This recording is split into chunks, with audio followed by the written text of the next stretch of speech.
প্রিয় দর্শক, আমি এই মুহূর্তে উপস্থিত আছি কক্সবাজারের পাবলিক লাইব্রেরির শহীদ দৌলত ময়দানের সামনে, যেখানে অনুষ্ঠিত হচ্ছে বাংলাদেশে প্রথমবারের মতো অমর ২১শে বইমেলা, যেটা ঢাকার আগে কখনো বাংলাদেশে হয়নি।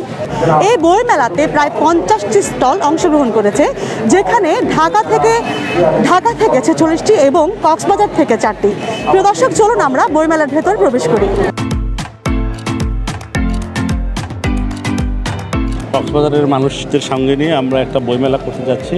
এটা একটা প্রাণের মেলা। আমরা এবার জানি যে আমাদের যে বাঙালির যে অন্যতম একটি ঐতিহ্য ২১শে বইমেলা, সেটি ঢাকায় মার্চ মাসে শুরু হতে যাচ্ছে। কিন্তু তার আগেই আমরা কক্সবাজারে আমাদের ঢাকা থেকে যারা প্রকাশকরা এসেছেন তাদের সবাইকে নিয়ে এই মেলাটা আয়োজন করছি। আমরা আশা করি কক্সবাজারবাসী আমাদের সাথে থাকবেন এবং প্রচুর বই কিনবেন এবং এই মেলাটাকে সফল করবেন।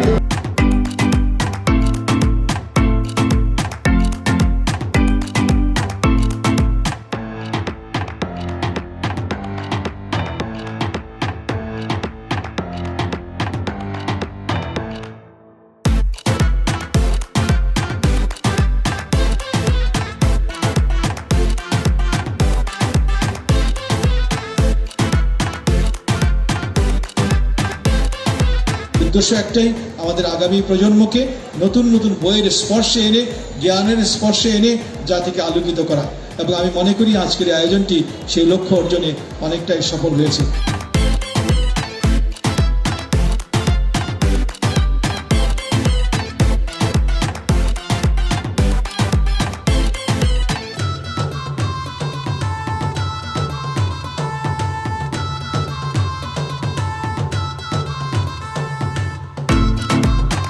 প্রেমী যারা গল্প পড়তে পছন্দ করেন, যারা গোয়েন্দা গল্প পড়তে পছন্দ করেন, তাদের স্টলে আসতে পারেন। স্টলে আমরা দেখতে পাচ্ছি যে আপনার অনেক সুন্দর সুন্দর বই আছে।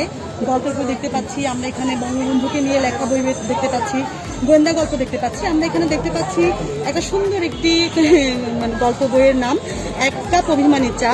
আমরা জানি না এই বইয়ের ভেতরে কি আছে, কিন্তু নামটা অনেক বেশি চমৎকার। আপনারা যারা এখনো পর্যন্ত বই মেলায় আসেননি তারা এসে দেখতে পারেন, বইমেলাতে এসে দেখতে পারেন যে কি কি বই এখানে আছে।